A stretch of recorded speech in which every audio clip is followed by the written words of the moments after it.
All right. Turn that down. Hey, everybody. How do I stop this thing? There we go. Hey, welcome. Figured I'd start out with a little music so it's not just my logo sitting there at the beginning of the live stream. Looks like we have a couple people on. Hey, Judd and the Pig's Mud, both from Discord. Welcome, guys. Let me organize myself here. And this is another barely announced live stream from Crosstalk Solutions. So again, I don't do these on a regular basis, unfortunately, so I can't give you too much heads up notice. This time, at least, I did send out a tweet about 15 minutes in advance. So if you guys aren't following me on Twitter, at CrosstalkSOL, that will get you sometimes notification of these live streams up to a half an hour in advance. Okay, so I hope everyone's having a really good Friday. It looks like we do have a couple people from Discord in here. I guess that's the best place to start. If you guys are not members of the Crosstalk Discord, I will have the link down in the description below. It's actually proven to be a really great resource for helping people out. And yes, Judd, live stream Fridays should absolutely be a thing. Let me put on my chat here. Okay, so Discord, we've actually been using it. We started using it internally just for Crosstalk folks to communicate with each other, but it's actually turned into a really great resource for non-Crosstalk folks, non-Crosstalk employees to connect with each other and help each other out with, phone system stuff, with Ubiquiti equipment, wireless networking in general. We do have a specific Ubiquiti support help room where people can ask questions and then other people in the community can answer. And I love seeing stuff like that. So thank you guys to everyone who's not only already joined the Discord, but everyone who is a member of the Discord already, and especially if you've been helping out other people in the Discord. So thank you all very much for that. Greetings from Romania. Excellent. Nick Harper, how did LA go? Great question. LA went really, really well. I'm in the middle of editing the LA video, and it's turning out really good. So I'm pretty excited to get that out. I don't think I'm going to be able to get it out by next week, but probably like the following week, the first week of July. Somewhere in there, I will get that video out. Okay, a couple other things that I did want to talk about. Looks like we got 19 people watching the stream now. I was going to wait for more people, but forget it. We'll just get going. Let me get onto my screen here. So, Microcom. So there is a Microcom Academy, and I'm going to be attending the Microcom Academy Ubiquiti Broadband Routing and Switching Specialist course in Portland, Oregon, June 25th through the 27th. So I know this is probably really late notice for anyone who may have wanted to join that course, but if you're interested in joining, doing this course with me and whomever else is going to be in the course, that is the Ubiquiti Broadband Routing and Switching Specialist course. I'd love to figure out, I'm just going to the course to see what it's all about. I'm not necessarily in it for the certification, but of course, I'm always interested in learning new stuff, and it seemed like a pretty comprehensive course. So that is June 25th through the 27th in Portland, Oregon. Again, if you guys are interested in attending that course with me, contact me at info@crosstalksolutions.com. I can probably, no promises, but probably get you some sort of discount or something like that. So if you're interested, hit me up. That course is not this next week, but the following week in Portland. Okay, let's see. What else do we have? The guy teaching that class is a guy by the name of Kevin Hauser, and Kevin Hauser was nice enough to send me a copy of his book here. So let me switch over here. So this is the Unauthorized Guide to Ubiquiti Routing and Switching. It's basically a companion book to that course that I'm taking in a couple of weeks. So if you guys are interested in the book, I also have a link down below. It's the book on Amazon. That is an affiliate link for me. So, of course, if you buy Kevin's book, he'll get the money, but I get a tiny little percentage of that. So, yeah. Oh, I should always forget to put my phone on Do Not Disturb. How do I do that? Oh, well. I'm just going to unplug it. I don't have a Do Not Disturb button. So, note to self, give myself a do not disturb button on my phone. Okay, so there is the Unauthorized Guide to Ubiquiti Routing and Switching, again, by Kevin Hauser. He is the trainer for the Ubiquiti courses that Microcom puts on. And so you can see that book here on Amazon. We're looking at $44.99 for the paperback version and $9.99 for the Kindle version. And you can also find that book out on Crosstalk's Amazon store. So if you guys don't know, I do have an Amazon store. I don't maintain it too much, but if you're looking to buy anything that's a very common Ubiquiti product, I've got basically everything out there that I work with on a regular basis. That's the cameras, even the Raspberry Pis, Unify stuff. Here's my Corsair Bulldog. This is my favorite case in the world, the Corsair Carbide Air 240, etc., etc. So also down in the description below, the link to my Amazon store. Okay, so let's see. So what else did I want to talk about before I get going? I had a little sheet of notes here. Oh, of course, super chats are enabled. If anyone wants to do a super chat, if you have a question for me, hit me up with a super chat. And of course, that question will take priority, and I will absolutely answer to the best of my ability any super chat questions that come in. Okay, so let's see. Does anyone know why there's a shortage on Ubiquiti networking and video equipment about everywhere? So that's a really good question, and certainly something that we have been affected by as well.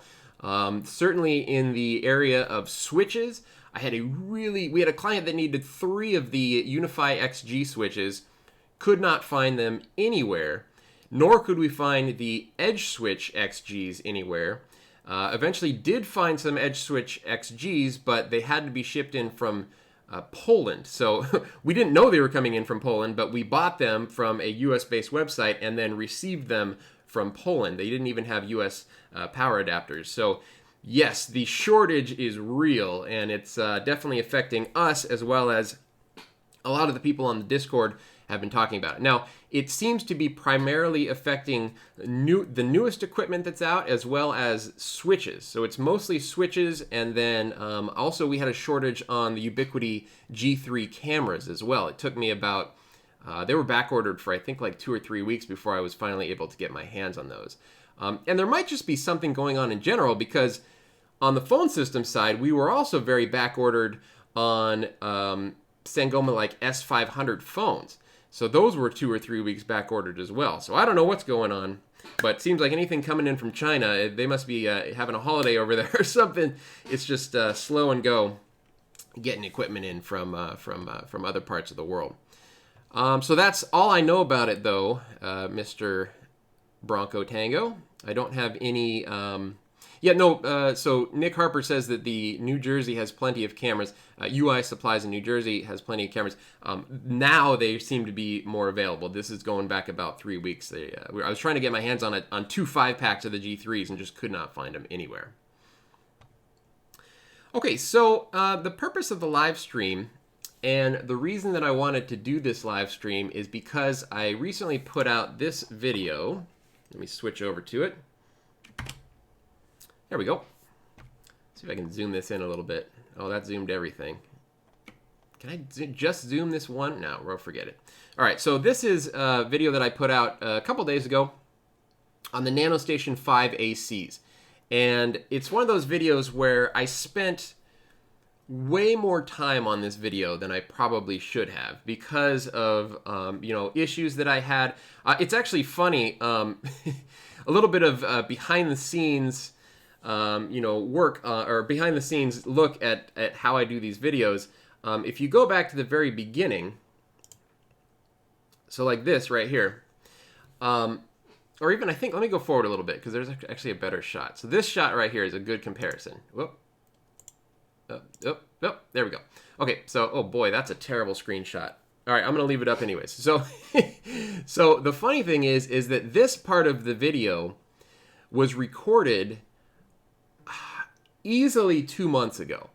I'm not sure exactly when I recorded it, but it was a long, long time ago, because when I first got these NanoStation AC units, I received them, I did the unboxing, I set them up. They worked perfectly when I set them up outside. However, it wasn't powering up the G3 cameras. I had originally received, I think, some beta units or something, and they wouldn't power the G3 camera. And that's like what people want to see is, will this thing power a camera plugged into the 24 volt passive PoE pass-through? And so I tried as many things as I could think of. I switched between the access points, tried cameras on both. I tried different cameras. I actually bought an extra camera just to test with these NanoStation ACs. And for whatever reason, the original units that I received just didn't work. And so if you fast forward between here to my newer setup, so a couple things changed. I'm not wearing the same shirt, but oh god, another terrible thumbnail. Let's try to get a better shot. There we go. So a couple things changed. Now in this video, since that 2 months went by, I improved my lighting, and I also lost almost 10 pounds. So you can see, I don't know if anyone picked up on that, but there's definitely a difference, especially in my face, like under my chin here. Like I'm a little bit heftier there than I am now. So interesting just how it works, but I thought that was funny when I was editing it, and no one actually brought that up, so it must not have been noticeable. But I also do have new lighting. Notice I'm now backlighting my hair here, and I have a light that's shining on the wall behind me, which is this Philips Hue light right here.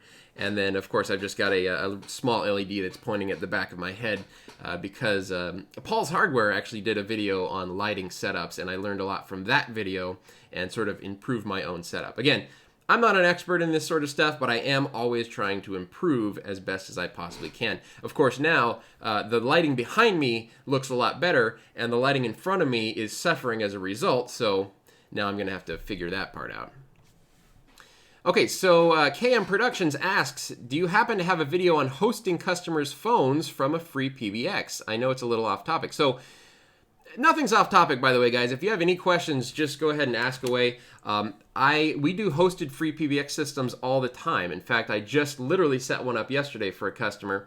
And yeah, I mean, I don't have a video on it specifically. There's really nothing to hosting other than you have to be careful about the bandwidth considerations when you're doing hosted versus when you're doing an on-premises PBX. Because say you have 10 users in an office, right? And each concurrent phone call is 80 kbps worth of bandwidth up and down. That's for standard G711 bandwidth plus a little bit of overhead is going to be about 80 kbps. Okay, so when you have a call running at 80 kbps, going out to the outside world, that's fine. That's one 80 kbps stream heading out to the internet. However, if I have 10 people in an office or more, hosted PBX, and I call from one extension to another inside that same office, it's double the bandwidth, right? So it's 80 kbps out to the phone system, and then another 80 kbps into the second extension that you're calling. And it's even higher if you do what we do here at Crosstalk, because we have a hosted PBX as well, because I've got people, of course, spread out all over the place. We use G722 codec for our internal communication, so that's even more bandwidth back and forth when we're calling extension to extension. So anyways, there's the answer to that. I hope that answers that question. Hey Chris, what would you use for a 2-bedroom flat, just as my Now TV router is S***T? You guys, I think you can write the actual word in chat. I don't think it's going to block it out or anything. What would I use for a 2-bedroom flat? I mean, I'm guessing you're asking about what Wi-Fi router I would use or Wi-Fi access point I would use. And for just a 2-bedroom flat, probably just like a Ubiquiti AC Lite would be fine. Or if you want just an all-in-one kind of solution, get one of these Amplifies, you know. This is a good, you can't really see it, it's right back here. Get an Amplify, and that would be fine too for a home user. I personally wouldn't use an Amplify. I don't like the Amplify compared to the Unify stuff. But if it's the only thing you have and the only thing you need is just a router and Wi-Fi, Amplify is decent for that kind of stuff. Okay, so back to this AC video. Let me go back to this view here. So I had done testing on this NanoStation AC, and long story short, you know, the NanoStation ACs are supposed to get 450 megabits worth of throughput. Now, I understand that I'm being ignorant about how Wi-Fi works and how these things are actually supposed to work, and they're probably a little too close together or something. But we've done tests on wireless devices, such as our MikroTik wireless wire test, where it boasts 1 gigabit wireless speeds, point to point, and we were getting like 865 megabits, right? So that's like, more than 2/3 of the speed that it boasts we were able to achieve in a simple setup. So I would expect to get at least half of that 450 megabits for a device like these NanoStation ACs. And again, maybe I'm being ignorant to how these are supposed to work and how that bandwidth is supposed to be measured. So that's what we're going to dig into a little bit and see if we can't learn a thing or two about it from the constructive criticism that was given to me in the comments of the video. Now, anything else I want to say about that? No, nothing really, other than you guys got to understand that it's not the easiest thing in the world to put content out on YouTube, especially content that shows your own ignorance about something. I had spent so much time on this NanoStation video over a period of months that I just wanted to get it done and I wanted to get it shipped out. So I wasn't entirely happy. Some of the videos that I put out, I'm like really proud of. I'm like, oh man, that was a good video. I like that. And then of course people thumbs down it anyways, but whatever. It doesn't hurt me as much when I'm proud of the video. The NanoStation video I was proud of in terms of editing and the effort that I put into it, but I wasn't proud of the result that I got, right? Because I wanted more bandwidth out of it. And when I wasn't able to achieve more bandwidth out of it, it was like, do I make the decision of, well, maybe not put a video out this week at all, and then try to dig in more with it and maybe, work in the UBNT forums about it or talk to my contacts at Ubiquiti and try to figure it out? Or do I put it out with my substandard results and then just go with it? So I eventually just did that because I really wanted to get a video out this week. So there you have it. No, I'm hyped for the Nano AP HD as well, and hopefully I should be getting some soon. Anyways. Okay, so, so what I wanted to do today was read through the comments that I got on that video and maybe try out some of the suggestions that people gave me. I'm not going to get up and go out and adjust anything outside, but I did this morning go and hook everything back up outside. These devices are probably, you can't see it, but they're probably about 50 feet apart and they're pointing directly at each other. I have the, and then we'll go over all the settings and stuff. So let me answer a couple questions, and then we're going to dig into these NanoStation AC unboxing and setup video comments. Okay, so MC1373 says, just discovered your free PBX videos and have made great progress. Thanks. Struggling connecting trunks from Vitality to free PBX. Do you have a video for that? I do not have a video for that yet. However, we use Vitality ourselves. I love Vitality, and I'm going to be redoing my free PBX series. I'm not going to say when, because every time I say when, I miss that deadline, but I will be doing it soon. I have actually started the series, and so it's happening. It's just not ready yet. And when I get to the SIP trunking, I will be using Vitality as the example of SIP trunking. So I don't have a video for it now, but I will in the near future. Near future being probably within 2 months. Okay, so $10 super chat from Nick Harper. Thank you so much for the $10 super chat, Nick. And Nick says, old school UBNT networker. Now I'm having to deal with VoIP Solutions clients want deployed with UBNT phones. What would your recommendation for actual VoIP service that plays the best with Unify UBNT? So I've talked about the UBNT phones many, many times on live streams and in videos. I do not like them. I have not visited them in over a year, so maybe things have changed and maybe they're worth a revisit, but at the last time that I visited them, I did not like them. And I'm not going to go into why I didn't like them again, but I stick with Yealink phones and Sangoma phones. Okay, so Sangoma phones, because they work the best and they have the most options with free PBX, and Yealink phones are a very close second. They're very good quality phones. You barely ever have to RMA a Yealink phone, and they are cost effective. They work very well with free PBX. Again, second only to Sangoma's own phones are the Yealink phones. So I love Yealink, I love Sangoma, and that's what I would standardize on I shouldn't say that's what I would standardize on. That's what we do standardize on when we sell phone systems to customers. Okay, so let's see. What kind of monthly annual fee do you have to pay for VoIP phone systems? Are they free to use? So no, nothing's free to use. You're always going to have usage charges when you're calling out. I mean, people try to hook up Google Voice lines to free PBX and stuff, and it just does not work very well. So if you want to do something very inexpensive, you go with Vitality, which you're paying just per minute, right? It's not a monthly contract. It's you put $20 into your Vitality account and you are dinging against that $20 at 1.2 cents a minute until you're out of funds. Same thing with FlowRoute. So Vitality and FlowRoute, similar business models. They're both very good companies as far as stability and reliability of your VoIP trunks. Okay. So I'm not going to get too much into the Google Play. Which phones does allow lockdown on Google Play loading apps on phone? So I don't know. Sorry, I must have missed some conversation that was going on. So I'm going to skip over that. Let's jump into the comments of my NanoStation AC video here. Okay, so I did want to tell you though, first of all, here, let's run a speed test.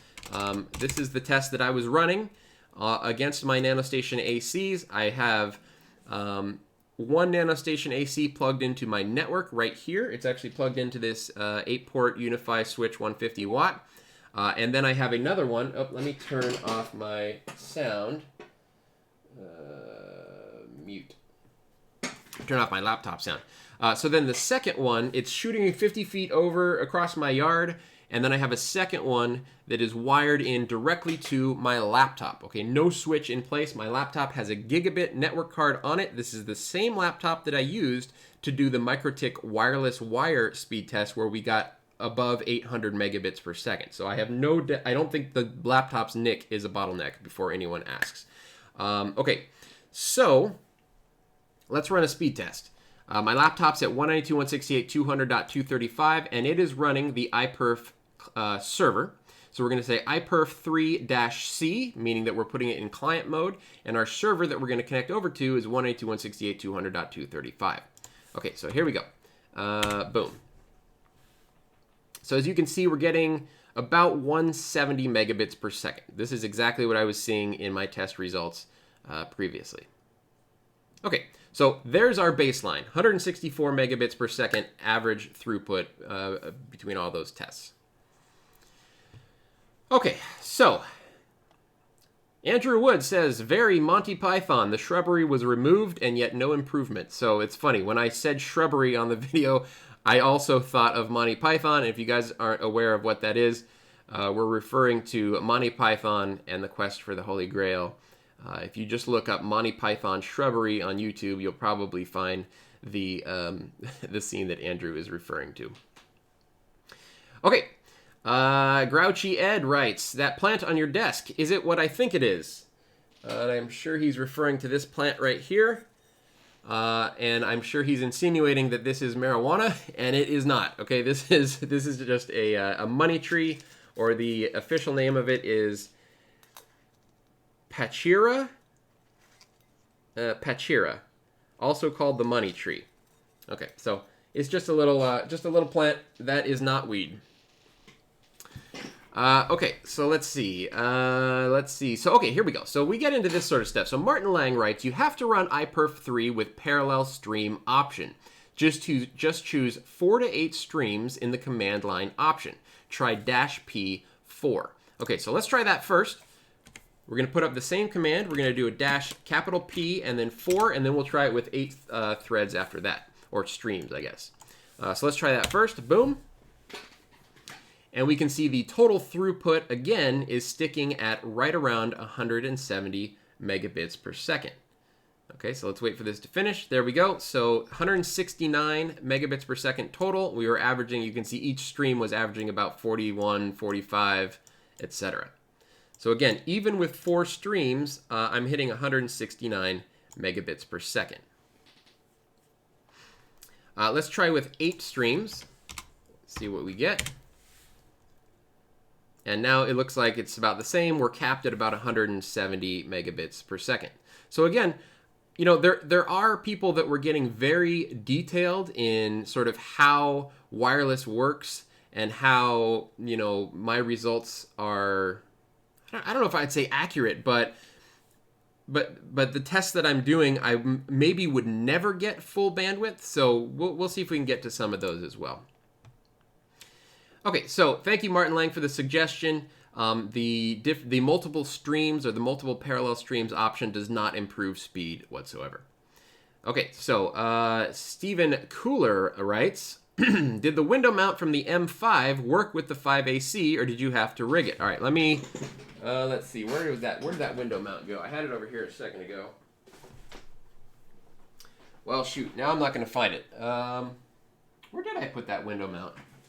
Anyways, he was referring to the, when I had it up on the window up here, and I had it strapped, I just had it tie strapped to the old NanoStation M5 window mount. It doesn't work with that window mount.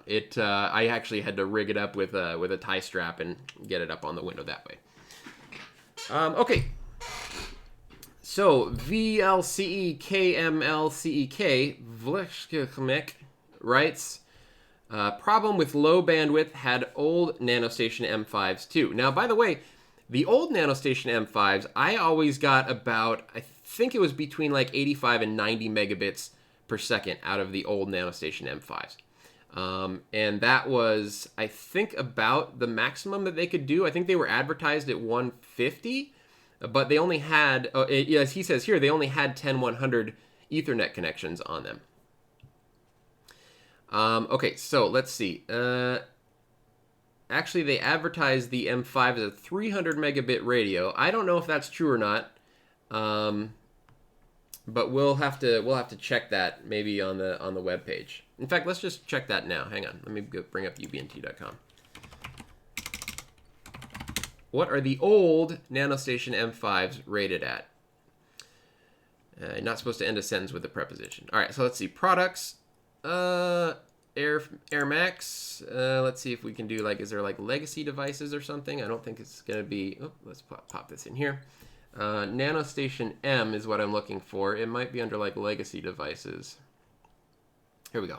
NanoStation M. So no, it says 150 megabits per second is the NanoStation M speed that it advertises. Again, when I used to test NanoStation M's, I would get about 85, 90 megabits per second, and that seems right to me, right? Because it's a 100 megabit NIC on the thing, so maybe you can push more bandwidth across, but you only have a fast Ethernet network on each side. So, you know, again, I wouldn't expect that you're going to get more than 100 megabits out of those.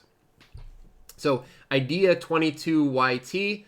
You are incorrect. They advertised the M5 at 150 megabits per second, not 300 megabits per second. Okay, so he says, I just tested 180 megabits in single direction speed test on 40 megahertz channel, 80 megabits per second on 20 megahertz channel. Anyway, signal was minus 62. Let's look at my signal. Pop this off for a second.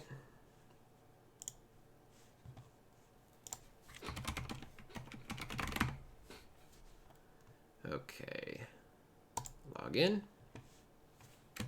All right, sorry, I just popped that off in case I don't know if I'm going to be displaying anything I'm not supposed to display here. So here we can see that I am at a very strong signal, minus 51. But the problem is the signal, or sort of the running theory that we have, is that they're actually too close together, right? So it's possible that my signal, they're just basically yelling at each other too loud.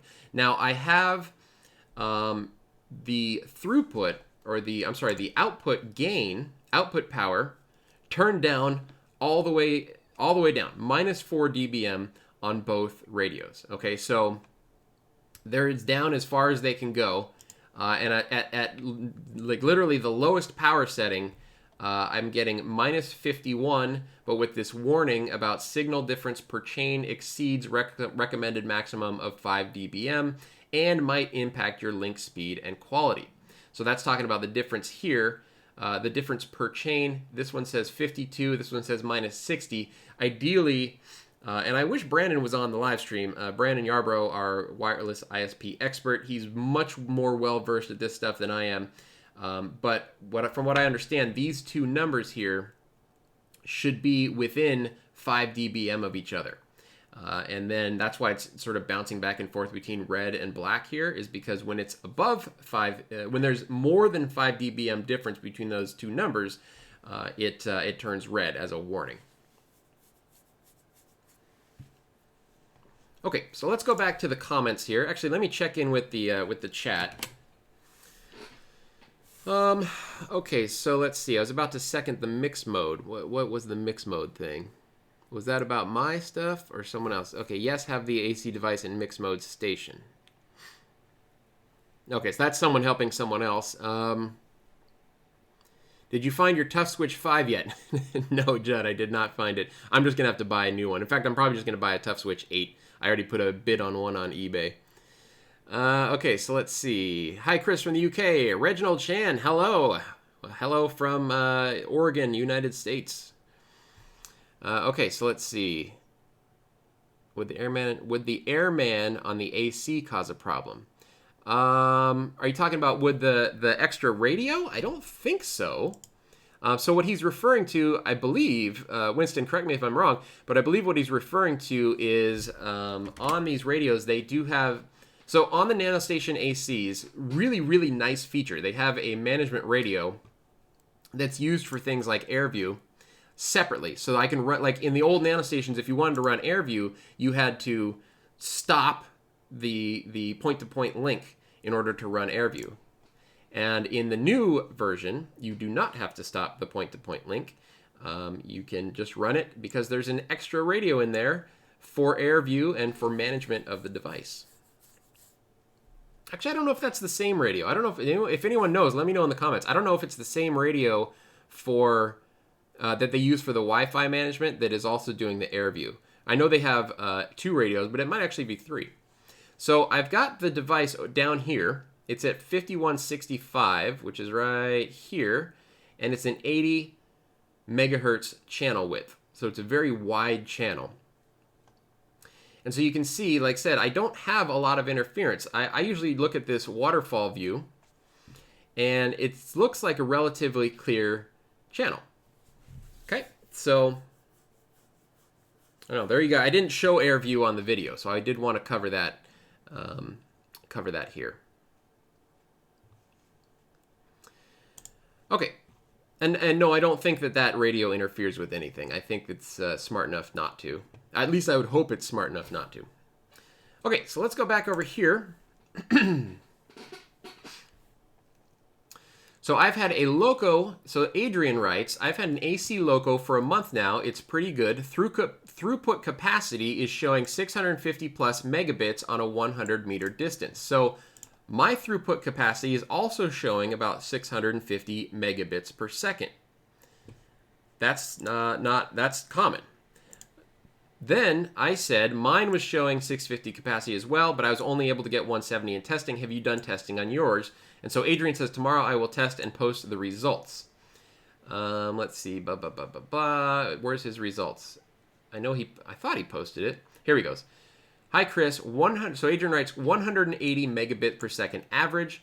Distance is 20 to 30 meters. Clear view. And here's the results. Let's take a look at this. Hopefully it's not something dirty. Okay, there we go. So also another result for about the same thing that I was seeing. Okay, so here we have another guy that is hitting 170 megabits, looks like 186 on the receive, using the AC loco. So basically the same antenna, but the loco version.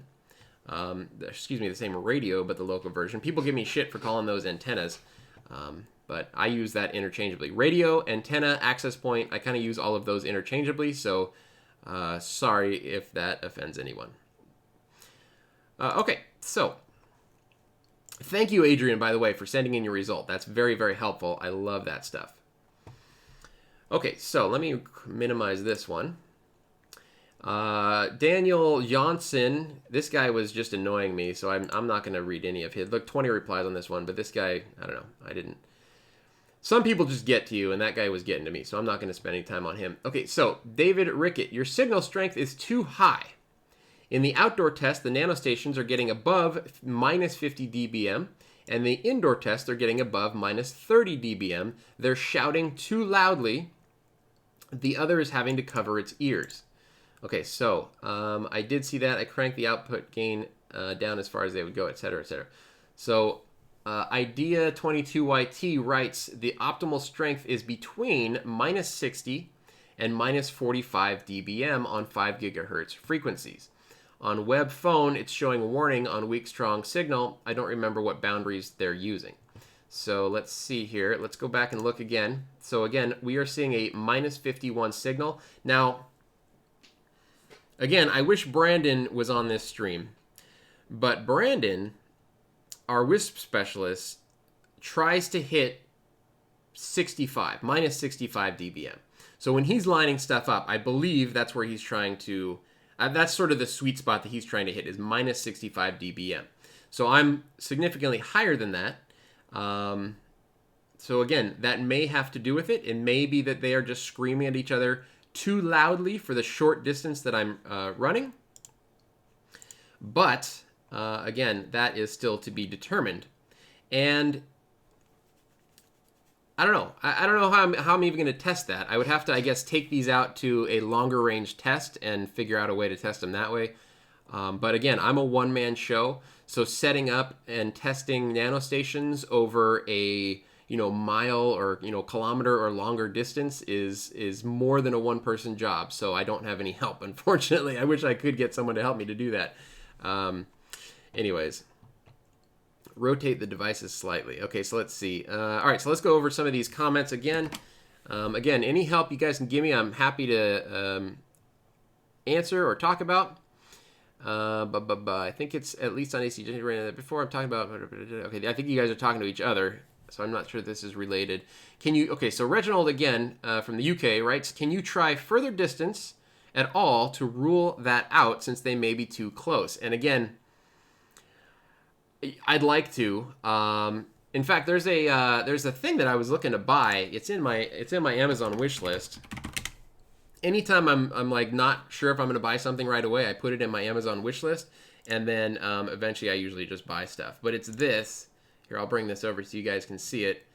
We used this in Los Angeles to power up some subscriber antennas for testing, and this thing worked awesome. It's basically a... Why is Amazon taking so long? This is basically a laptop, a portable laptop charger. Okay, so this is 77 watt hours. I think that's WH. Is that watt hours? 20,800 milliamps, 85 watt, 100 watt max, travel laptop power bank, and external battery pack. So this is meant for basically plugging in your laptops. But the folks at the Community Broadband Project, which is where we were in Los Angeles a couple weeks ago, they were using this to basically hooking subscriber antennas, the PoE injector, up to this device, and then they could make their subscriber antenna portable, drive around Los Angeles, and find spots and measure the distance back to the access point, or from the access point to the station, see what kind of speeds they were getting, and then they could wrap it all up and move it around elsewhere. You guys will see all of that in the video that I've got coming out in a couple weeks. It's really going to be an awesome video.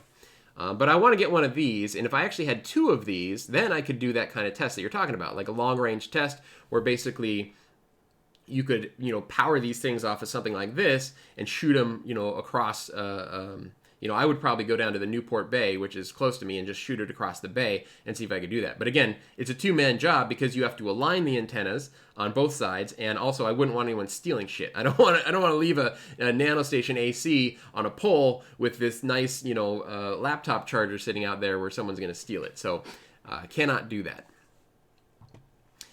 Yes, and Nick says that they use the U installer for setup and test as well. The U installer would work for this. In fact, I think I have one somewhere. Oh, no, you know what I have? I have the old one. I have the one that doesn't have an integrated battery. I have the one that takes PoE. But this thing, I forget exactly what it does. I used it in my solar setup, and I think this has its own Wi-Fi network or something in it. I don't remember exactly how it works. Anyways, waste of money. I used it like once, never used it again. Okay, so let's see here. can you make a video about the config on UCRM? That's a good question. So I have UCRM set up. I have a UCRM test virtual server set up, and I know I have it set up and still working because I set up a couple of test clients in UCRM, and every month I get a billing notification. It's like trying to bill me every month. So I am very far behind on my bill in UCRM. But yeah, maybe I could do a UCRM video. I don't know. It's such a. I mean, I'd almost rather do UNMS because I think UNMS is more something that can be used more by in general by people rather than UCRM. UCRM is very sort of WISP specific, and so yeah. Anyways, and plus I've never used it, so I'd have to learn it and then do the video after I learned it. Okay, so Sam Canning says you can angle them so they only catch each other on the edge of their cones. Lets you play around with lower signals rate. Oh, that's interesting. Yeah, maybe I'll have to try that. That's an interesting suggestion, Sam. Thank you for that. Nils G says the shrubbery should give you lower signal before you took it down. I don't remember what the signal was before I took the shrubbery down. Maybe I'll go back to the video and see if that's in there. Actually, let's see. Is it in here? So here's me testing. Here's me taking down the shrubbery. All right, so here's the test. Let's see. So I was getting minus 47. It looks like before the shrubbery was cut down. And then after the shrubbery was cut down, I was getting minus, let's see if I can find it, minus 51, minus 53. So interesting. Shrubbery! Yeah, so the shrubbery it was actually blocking a little bit of the signal. Yeah, good question. Okay, so let's see. It might be because of signal feedback between the two antennas because they're too close. So yes, so Abile B, that is the running theory right now, is that these things are just too close together. So again, until I have a way to test them further apart, it is what it is. Okay, so let's see. Winston, is it a good idea to use NanoStation's secondary port to power a 2.4 gigahertz access point for hotspot purpose? Want to have the hotspot all over the community? Yeah. So Winston, I think that's a really great way to use it. The thing you have to be careful of is I think the PoE pass-through on the NanoStation AC. Let me see if that's the case or not. I'm curious about the NanoStation AC if the PoE pass-through is 24-volt passive only or if it will pass through 802.3 AF. Because it can be powered by either 24-volt passive or 802.3 AF. But what is the pass-through? So does it specifically pass through the PoE that you're putting into it? So like, for instance, it could power up an 802.3 AF radio? Or is it only passing 24-volt passive PoE out of the secondary port, regardless if you're powering it with 24-volt passive or 802.3 AF? Good question. I don't know the answer to that. I could try it, I suppose, but I'd have to go outside and wire up an access point to it. So, okay, so good question, Winston. Where was Winston's question? Okay, here we go. So, have you tried using the point-to-multipoint AC option to the access point instead of the point-to-point option to see if that makes any difference? Maybe that was mentioned already. Just join the chat. So, Center DKI69, really, really good suggestion. Let's try that. Okay, so let's pop back over here. NanoStation AC. I'm going to do the remote side first. Hang on a second. Let me pop this out of here for a second. Whoop. Don't need you guys seeing what I'm typing in here or possibly seeing how long my password is, anything like that, right? All right, so we're logging into the second device. Okay, so this is the station side, I believe. Let's double check. Settings, yeah, so this is station point-to-point. Let's do station point-to-multipoint. It's the same SSID, same password. And save those changes. So we're saving the station first, and now let's go over to the access point settings. We're going to change this to access point to multipoint AirMax AC mode. Okay, so I'm not doing mixed mode. I'm doing AirMax AC mode only. Let's go ahead and save those changes. and then we're going to watch the dashboard and see when my subscriber antenna reconnects, and we'll go from there. In the meantime, let me see some of these other comments here. Eddie Zhang, greetings from Indonesia. Greetings from the United States. How you doing, Eddie? Have you heard of Reolink surveillance cameras? I have been using them for over a year now, and I'm very happy with the quality of the camera and NVR appliance. From Jeremy Cotto. Jeremy, no, I have not heard of those cameras before. Nick, UCRM should be a UBNT training versus crosstalk video. UCRM should be a UBNT training versus crosstalk video. Sorry, Chris. I'm not sure what you, I'm not sure what you mean by that, Nick. Okay, so let's see. Jason Lee, enjoyed the setting up of a guest Wi-Fi portal video, but couldn't get the guest LAN DHCP to work correctly. You know, that's funny, Jason. I've heard more and more frequently recently that people have been having trouble with guest LAN. There we go. So I'm now in point to multi-point mode. And look at the signal. The signal's even stronger. And the capacity, the throughput went down. 338.4 throughput, and then even higher signal. Wow, that's interesting. So what am I running at here?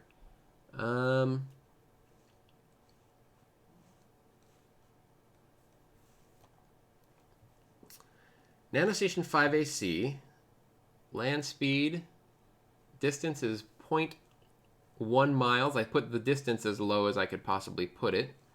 Where's my channel width? Oh, 40 megahertz. Okay, so it automatically puts it into a 40 megahertz channel width. That's why the capacity went down probably. So I don't think 80 is even an option in point to multipoint. Yeah, it's not. And I just have the frequency on auto right now, just so you guys know. Okay, so let's go ahead and run a speed test. We can see down here, here's the station, NanoStation 5 AC. Signal is minus 48 dB. Distance of 0.1 miles. Downlink capacity 338. Uplink capacity 338. Connection time, blah, blah, blah. Last IP. There's the speed test. Let's run the integrated speed test first. Can I pull this out of here? No, I can't. All right, give me 1 second, guys. La-da-dee. Okay, so entering my credentials for the speed test and start. Okay, so the speed test goes for 30 seconds. And you can see here what it's doing, and it's pretty low bandwidth. So, oh, no, I take it back. It's still hitting that like 160 megabit cap again. It's a little bit lower than that. It's a little bit lower than 160. Try making them scream at each other to see if it brings the speed down or up. I have done that. I don't recall, and I believe when I brought them inside, so at the end of that video, when I brought them inside and I had them just about 5 feet apart, if you remember, the speed was a lot lower. Okay, so that's them screaming at each other, like right next to each other. And so that's probably, I would assume that if I crank the output gain all the way up on both antennas, not only would I give myself a brain tumor because it's right outside my window, but I think the speed would go down. But we can certainly test that. Okay, so here we go. Speed test finished, and it was 147 megabit, 150 megabit on the receive. Okay, let's run my laptop speed test as well. I'll do it with just straight first, and then we'll try the different streams. So here we can see at the point to multipoint mode, it looks like I'm going to average about 150. So 146 megabits per second. Let's try with -P4. 4 streams, and it actually is going a little bit higher. Look at that. So 4 streams in point to multipoint is getting me higher results, 168 megabits per second. What was the last one? 146 to 168. Let's run that one again. 152, 171, 171, 166. And you can see the speed test going here on the graphs. And so 164 again. So that's interesting. So in point to multipoint, the multipaths added about, oh, I mean, that's not even, I guess about 10%. They added about 10% to the speed in overall. Okay. Okay, so let's keep going here. Have you tried using the LegoWave APs? I have not. Okay, so Nick says, I would try to misalign or try a single uncrinkled aluminum foil trick. You're trying to, you're saying like put a piece of aluminum foil in front of it to see if it slows down the, to basically shield it a little bit and kill the signal a little bit? That's interesting. Maybe I'll have to try that. I wonder if I should I just tilt it off kilter? Let me go outside and tilt it off kilter. That'll just take me 2 seconds. Hang on 1 second. We'll try that test. I'm gonna turn the antenna so that the station is about a 45-degree angle off of the NanoStation, and let's see what it does. In fact, while I do that, I'm gonna bring up the alignment tool so you guys can see alignment. So no, do I have to do that? No, I have to do that in the station, I think. Let's pull up the station's alignment tool. All right, so we're gonna leave this on the screen here so you guys can see it. And then let me go switch it and see if I can change. I'll be back in 2 seconds here.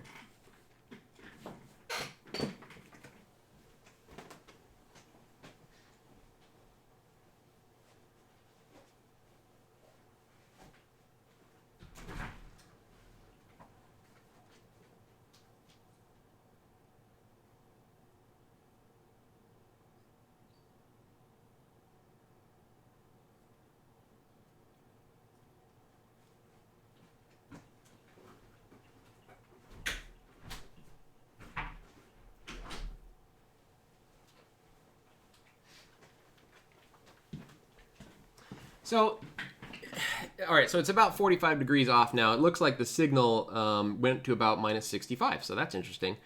And, you know, I gotta be clear about something. I'm not unhappy with the performance of this device. Okay, I'm only unhappy that I can't get more speed out of it. And there's probably a very logical explanation for that I'm just missing. All right, so that's kind of what I'm doing here, guys. I'm just trying to figure that out.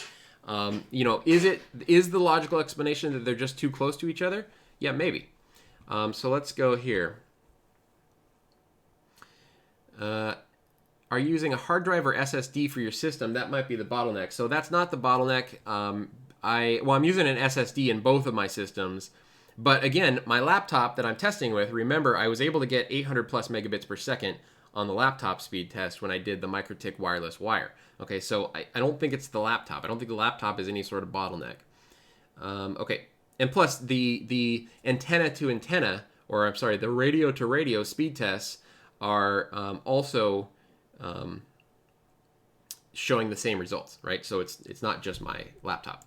Okay, so let's go here now, and now. Okay, what are we seeing here? So this is still saying minus 56 signal to that other access point, to the station, excuse me. Let's run the speed test again. So this is the speed test radio to radio from the access point over to the station, which is now off kilter. So I've switched it into point to multi-point mode. And I've also changed the access point so that it's pointing, the station is now at about a 45-degree angle off to the side of the access point rather than them pointing directly at each other. And so we're seeing lower speeds here, it looks like.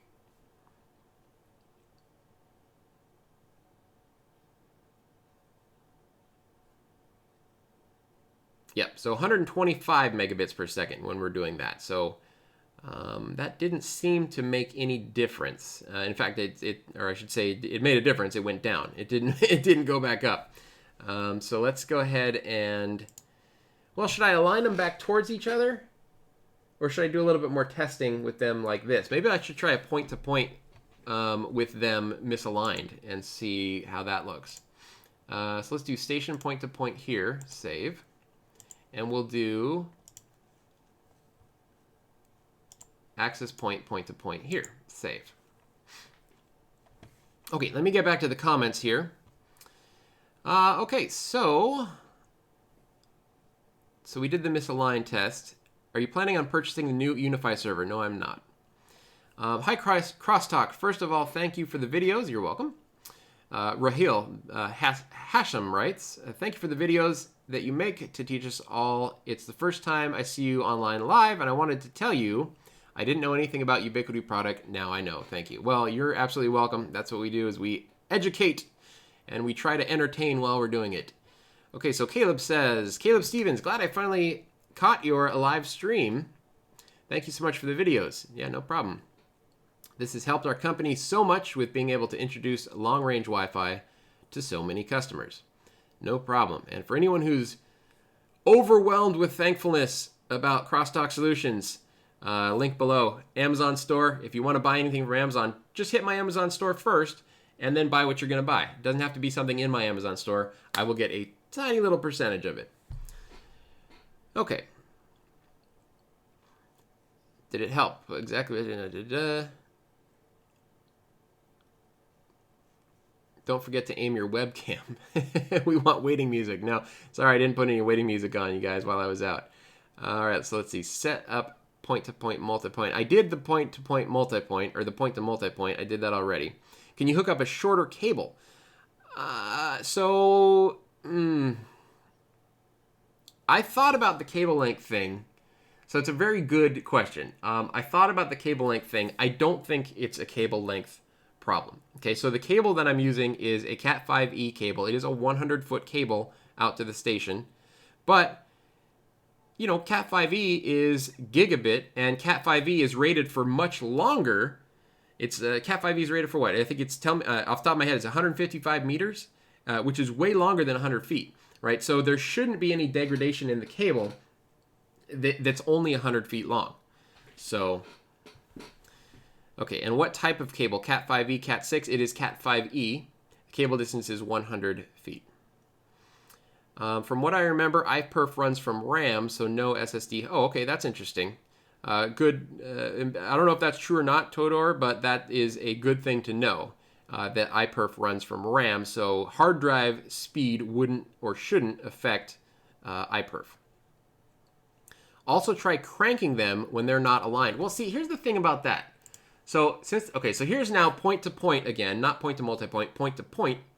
And we're still seeing the same speeds even though they're misaligned. Now if I crank the, let's say I crank the output power, let's put the output power of the station to 15. And let's watch what happens here.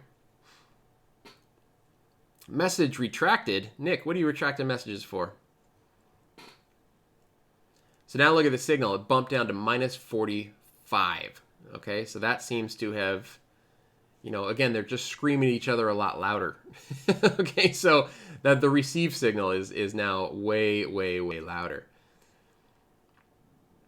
Nick Harper, $10 super chat. Not enough super chats. I'll help Chris for everyone. Well, thank you, Nick. I appreciate it. And again, if you guys do have questions, super chats are enabled. Go ahead and hit me up with a super chat, and any question you ask me in a super chat, I will answer to the best of my ability. Hi, Chris. Sorry for unhelping, but greetings from Germany. Greetings, Digiman. Chris, what's the difference for you between USG and Edge Router? That's a great question, and a question I get all the time. You can watch my USG versus Edge Router video. It's a very popular video on my channel, but it's also about 2 years old now, and so that is due for an update. Nick Harper says, cable length should be moot unless damaged. So I agree with that. SS says, off topic, will you be doing a Nano HD review?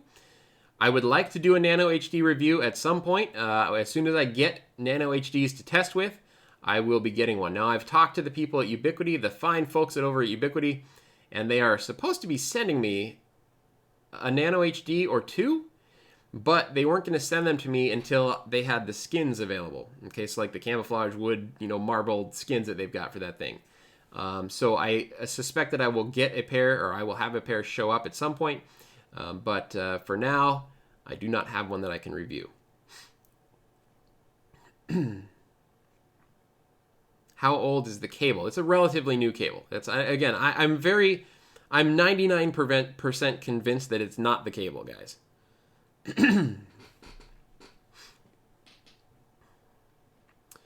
Okay, to test the cable, you just plug a laptop in the cable directly, but I doubt that's the problem. Yeah, that's a good point. I could test the cable, but that's all right. Okay, so have you been thinking about trying the new XG equipment? So we've used the XGs, or unless you're talking about the Unify, what is it, AP XG? Where is that? Because they've got a new XG access point coming out, Unify XG, which has a Unify XG and a Wi-Fi base station XG, which I think is something that sits on top of a mesh access point, if I'm not mistaken. But yeah, I mean, these radios look amazing. 10 gigabit Ethernet. Again, the problem is, who the hell needs that? You know what I mean? Like, there aren't a lot of instances where this is going to provide a significant amount of difference versus like an HD or an SHD, right? You've got 10 gig Ethernet, 5 gigabits of real aggregate throughput. I mean, can you imagine a situation where you've got 5 gigabits of throughput going through an access point? I mean, that's a crazy situation. That would be just crazy. And listen, if you guys have jobs where you need these things installed, let me know. And then I'll get my hands on a pair of them and I'll be able to test them out. But the clients that we work with typically aren't this scale. Sometimes they are. We've done a number of HD and SHD deployments for clients that needed it, like the San Francisco Conference Center that we did. That was all SHDs.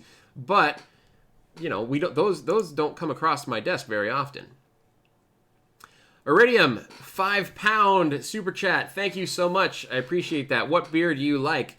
I prefer IPAs, and I like microbrewed IPAs. There are a ton. I am lucky enough to live in an area where there are a ton of great microbrew beers. So out in the the Oregon Pacific Northwest area, all sorts of really good microbrews out here. But I do love a good IPA, and if I'm feeling like I really want to get a drink going, I like a good Imperial IPA. Okay, so let's see. Winston says, I've got a 13 dBi Omni. Which would you consider to perform better with it, the Rocket M2 or the UAP AC-M? I would expect that the Rocket M2 would perform better with a 13 dBi Omni. Okay, so let's see. Crosstalk, why Ubiquiti products don't use fiber optic instead of Ethernet cables? Well, actually, Rahil, a lot of the Ubiquiti products do have SFP ports, SFP and SFP plus ports. But yeah, that's a good question. I mean, I don't know why, like, unless you're asking about like the access points or something. I don't know. I've never seen a fiber access point. They might exist, but I have not seen one. I don't think Ubiquiti makes one. And that XG device, that's 10 gig Ethernet. So that is not a fiber connection to this access point. Do you think that XG will have thermal issues? Yeah, I think it would be very hot. Absolutely. Especially if you're pumping, that much traffic through it. I think it would be heat might be a problem with it. But, again, I assume that they put it through some quality testing and that it's not going to, fry the device or anything. Unify Video NVR is no longer working, only the CLI. This is the second time. Am I alone? Rebooting doesn't help. So we have a ton of NVRs out in the field, Eric, and I have not heard of that problem. That is not something that we have experienced. It is very expensive to use SFP or SFP Plus with their adapters versus bulk standard copper-based connection. So that's a good point. It does bring the cost of the device down, I would imagine. Probably not that much, but it certainly would bring it down. Do you know what rack is in this picture? This rack here? No, I do not know what rack that is. Looks nice, though. Reset your VLAN connection on your Ethernet connection. Reset your VLAN connection on your Ethernet. I'm not sure what that would have. So I don't have a VLAN running. Do I? I don't think I'm VLANed at all on the switch that I'm using for this test. I assume you're talking to me. Maybe you're talking to someone else. All right, let's get back to my testing here. I'm going to put the output power back down because that just really messes with things. You should be able to see it now come back up to like minus 55, 54. Let's see. Yeah, there it goes. Boom. So it's it's just still so loud. They're just screaming at each other so loud. Let's see. All right, let's see what else we got as far as comments here. What time is it, by the way? 1:38. So I'm going to go until 2 p.m. Pacific, guys. That's 22 more minutes. And yeah. So how is the video on the IR flood going? So Raheel says, Crosstalk, can you ship devices to Tanzania, East Africa, if we buy from you? So unfortunately, no, we do not ship internationally. As a matter of fact, we are not Ubiquiti resellers either. So I don't do any... So when we do projects for customers where we're building their Ubiquiti stack or their Unify stack or their network or their wireless, point-to-point, point-to-multipoint, we buy all of the equipment and then we configure it and then we ship it to the customer. But I don't get any discount on that equipment. I mean, we're just literally buying it at whatever best pricing we can find online. I am nowhere near large enough to be any sort of Ubiquiti distributor or anything like that. And even the Ubiquiti distributors that I've talked to, like Microcom, they don't really get good margins on Ubiquiti stuff anyways. So there's not a lot of margin built into those products. So no, we don't ship that stuff internationally, nor are we any sort of Ubiquiti distributor, unless you're actually doing a full project from us. So there you go. Okay. The Pigs Mud, the second switch from the top used to be some unreleased switch. Yeah, so that's funny. So on Reddit, they used to have a switch in this picture. It almost does look like it was photoshopped a little bit, but they used to have a switch that had a display similar to this one on this picture. Oh, did you just send me the link? Yeah, there it is. So Pigs Mud is on Discord. Again, if you guys are not following our Discord, link down below. You're welcome to join, and we have a lot of fun conversation on Discord channel. But look at this. So look at the pictures side by side. Can I just bring this up? Yeah. So look at this is what it used to be. They used to have this, whatever this switch is. So everyone online, Reddit exploded about this because they're like, what the hell is this switch, right? It looks like it's got, what is that, 12 Ethernet ports and 4 SFPs, and then it has a display right here. Now down here, this one is the XG, I believe. Is that what it's called? Yeah.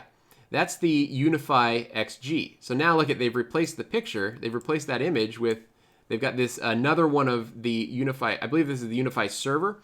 They put another Unify server down here, and then they got rid of this switch because I don't think they were supposed to, display that. Oh, sorry guys. There we go.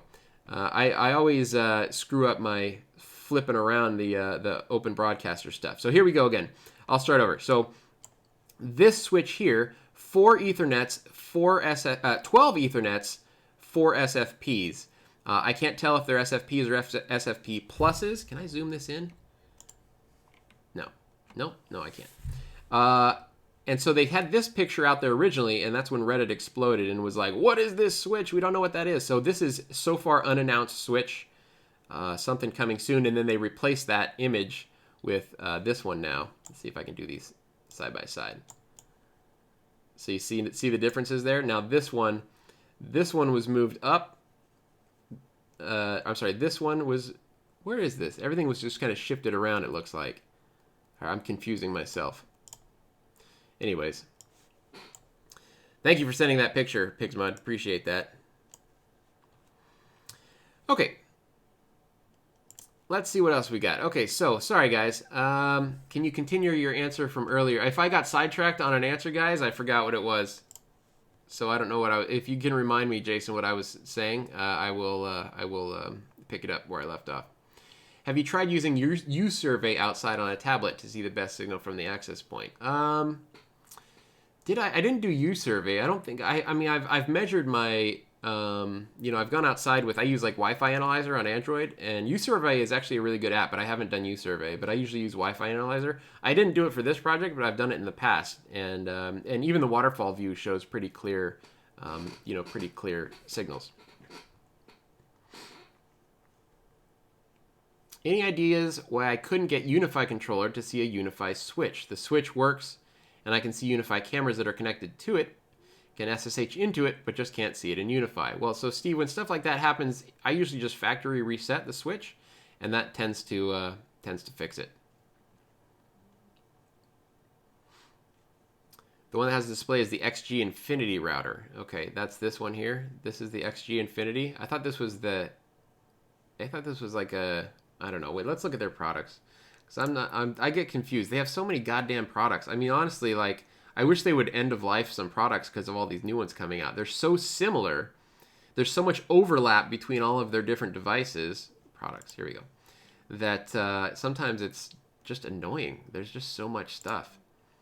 So Unify, okay, here we go. Unify Security Gateway. This is that switch. It's not an Infinity. They have the Edge Router Infinity, and then they have the USG XG.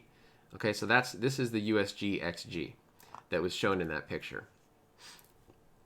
USG XG is 8 SFP plus ports and 1 gigabit Ethernet. We've never installed one of these because we can't get our hands on them. They're just totally unavailable anywhere you try to get them. We actually had a project that we're working on that we were going to use these XG switches. And, wait, was it this one? Wait, this is the USG, Unify XG Gateway. But don't they have just an XG switch as well? Am I going crazy? No, it's this one. Unify Switch 16XG. This is the one we were trying to get our hands on and could not get our hands on. So this one is 12 SFP plus ports and 10 gigabit. Oh, 10 gigabit. I thought it said 10 ports. 4 10 gigabit RJ45s.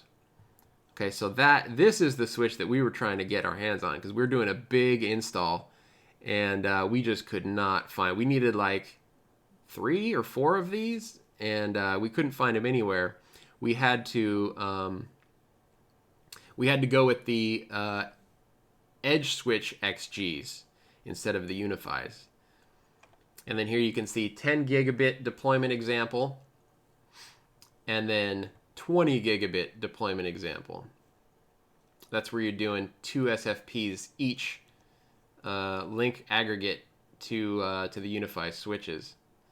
God, that's crazy. Like, that's a crazy backbone right there. Unbelievable. Okay, Chris Polk. I'm going to skip everyone's questions, guys. Sorry, I'm skipping down to the bottom. Oh, Guestland DHCP not working. So I did want to pick up Jason's question. Guestland DHCP not working. I don't have an answer for that. I've just heard of that problem from multiple places recently. So it might be like a firmware thing or something. The best place to check for stuff like that, by the way, guys, is the Ubiquiti forums. Okay, go check out the Ubiquiti forums. Usually if there's a problem that you're having, someone else has had or is also having that problem. Okay, so Chris Polk says, I noticed your mesh setup video. You fed the M Pro with an AC Pro with a wireless signal. Could something like a NanoStation or Lightbeam feed signal to a remote mesh? So yes, I believe that you could do that. The caveat is that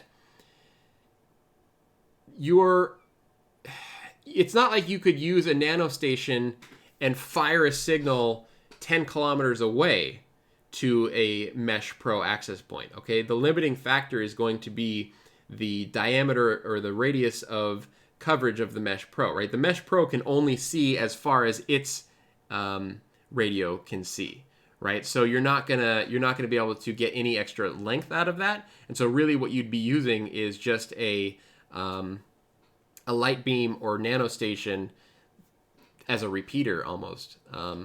Or basically just as an access point that you're then using as a repeater to the Mesh Pro. So you could technically do that. Like I've done a video on NanoStation repeater, which I don't see wireless mode. I don't see repeaters in here anymore. Do they not? I guess the NanoStation ACs can't be repeaters anymore because the NanoStation M5s, you could set them up as repeaters. You could still make them routers, but certainly not repeaters. Okay, so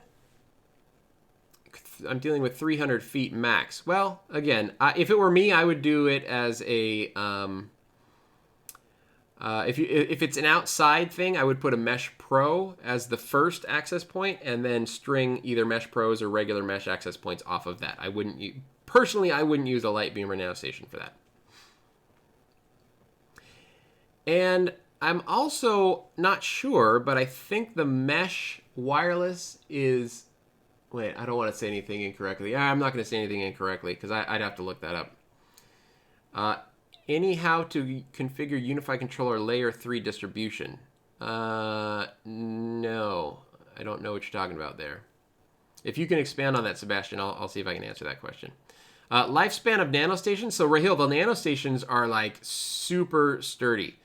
I'm not sure. I mean, these ones look... Oh, I'm pointing out my windows if you guys can see it. These ones look like they're just as sturdy as the NanoStation M5s were, but the NanoStation M5s were pretty frickin' bulletproof. Okay. MM writes, love the channel. One question. Currently using a NanoStation M5 to extend a signal 0.7 miles, getting 60 megabits. Looking to update, would you recommend NanoStation versus NanoBeam, advantage of one or another?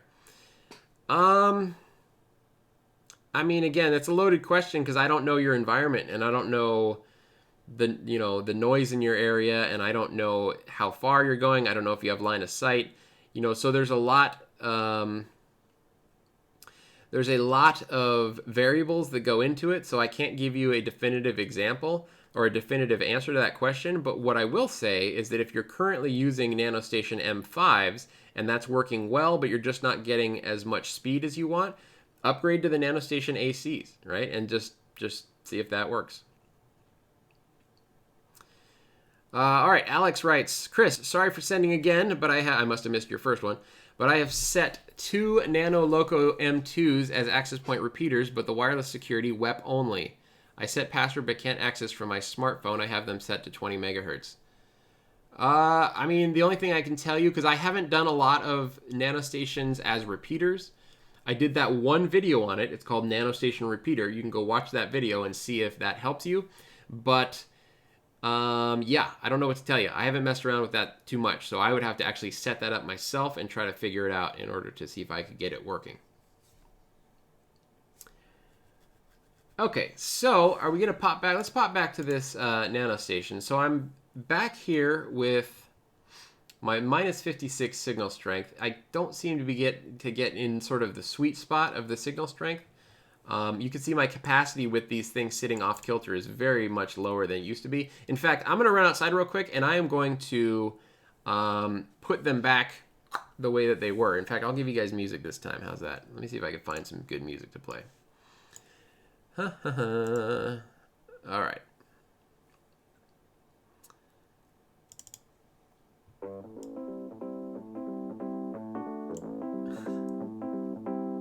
All right, we'll be right back.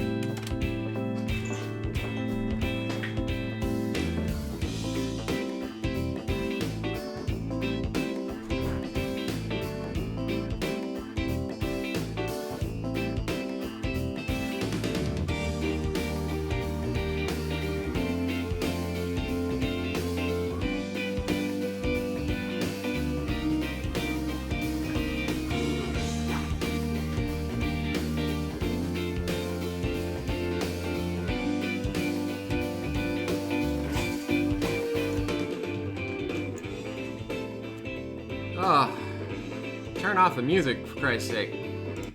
Okay, there we go. There we go.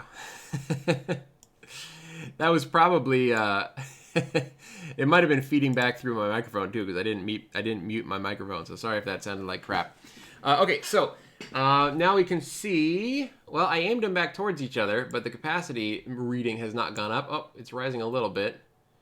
I don't know how often it measures that.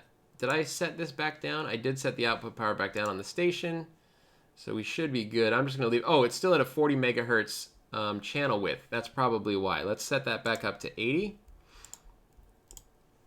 Save those changes. And then let's see what we get here. So this should expand out to 80. Oh, come on, dashboard.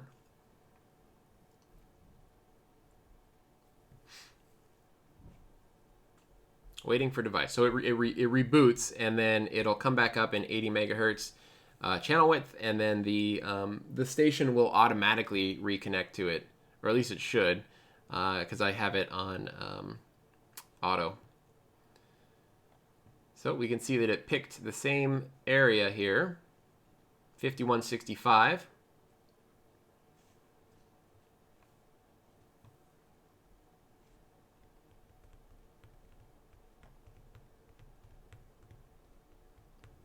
Come on, where's my station?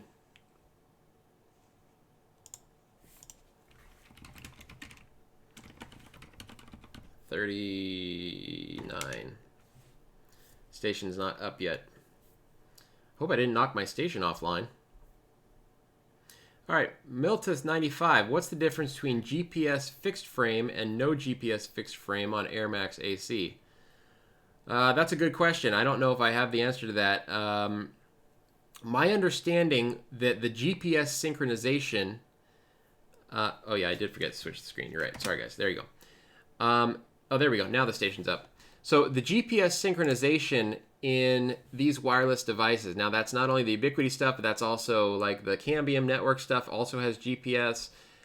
From my understanding, GPS synchronization is not for like a single device. It's for when you have multiple devices on the same tower that are maybe overlapping their channels. It uses GPS synchronization to make sure that they're not sending and receiving and talking over each other. Okay, so if you have a single antenna, I don't believe, correct me if I'm wrong, guys, but I don't believe that the GPS makes any difference whatsoever. All right, hey Tom, how's it going? Tom from Lawrence Systems has joined the chat, and Tom is also an expert in this wireless ISP stuff. You know, I'd love to get out to Detroit, and maybe we can do some long-range wireless testing with Tom in Detroit one of these days. What do you think about that, Tom? Why don't you stream on Twitch also? I talked about this in the last live stream. I don't stream on Twitch because it's just a whole nother platform to learn. And, you know, I just haven't taken the time to learn it. Watch the new UBNT video posted today. Went over it very clearly. I'm not sure what you're referring to, Nick. Okay, so let's see. Yeah, count me in. Awesome. Do some short-range hot sauce testing. Yeah.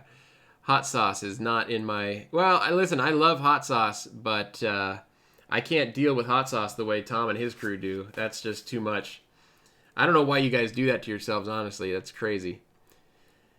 Alex, one more question. Can you explain to me, please, what are the settings to my router? Fragmentation threshold, 1 beacon interval. I don't know what that is, man. I don't know what that is. Tariq Owens. I know I'm a little late, but send Kevin my regards in Portland when you go in the next 2 weeks. All right, Tariq, I will. For those of you who didn't catch the very beginning of the video, I will be attending the Microcom Academy Portland, Oregon class on Ubiquiti Broadband Routing and Switching Specialist, the UBRSS Specialist class. And it's taught by a guy by the name of Kevin Hauser. I've got his book right here, and Kevin wrote the Unauthorized Guide to Ubiquiti Routing and Switching. If you guys are interested, this is basically the companion guide to that course. So if you guys are interested in this book, link is down below. If you're interested in attending that course, the Microcom Academy course, hit me up at info@crosstalksolutions.com. I can probably get you some sort of discount. That course is happening in less than 2 weeks. And Tariq says he did the UBRSS with Kevin in New Jersey some months back. Well, what did you think of the course, Tariq? Did you like it? Was it worthwhile? We had someone else earlier on the chat saying that they did not like that course. What was your experience with it? Just saw your video, Tom. Tom, what video did you put out this morning? Let me look. Bring up my YouTube. I watch all my YouTube stuff in a personal YouTube or a personal Google login where I have YouTube Red. If you guys are not YouTube Red subscribers, you should be. It's $10 a month and you get to skip all the ads. Unify mesh video with cars. Oh, that's interesting. Testing Ubiquiti networks, Unify AP. Hang on a second. Oh, there's Tom. All right, Tom is now about to join me on my live stream. Here we go. Hey, look at that. There's Tom. All right, and let's see. Testing Ubiquiti networks, Unify UAP-ACM and UAP-ACM Pro distance and performance. Oh, very cool video, Tom. That's excellent, man. Well, I will look forward to watching that. I'm about a I'm about a week behind on my YouTube stuff, so I will probably watch your video in about a week. No, I'm just kidding. I will make a point to watch this today. Let's skim through it. Let's see what you did here. All right, so you're explaining. I like that shirt, by the way. And you got it set up outside your office. I see that. Okay. This is the abridged version. This is the Stevie did not get the 4077 mesh joke. That's probably taken out of context. But this is the Cliff Notes version of your video, right? So Tom's setting up. He's testing. Let's see. We're running. What are you running to test here? Link quality, 51% signal level. What is this you're testing with? Terminal window. What is that? I'm curious about that. All right, now you're in a car. You're probably driving to get some hot sauce, I would imagine. And let's see. Still driving in the car. Still driving in the car. Oh, you were driving around and testing. I see what you're doing. Now you're testing on your thing here. Tom, did you see my video on the NanoStation AC? What do you think about my 170 megabit cap that I was getting on that thing? I'd be curious to hear your thoughts on it since you are an expert in this stuff as well.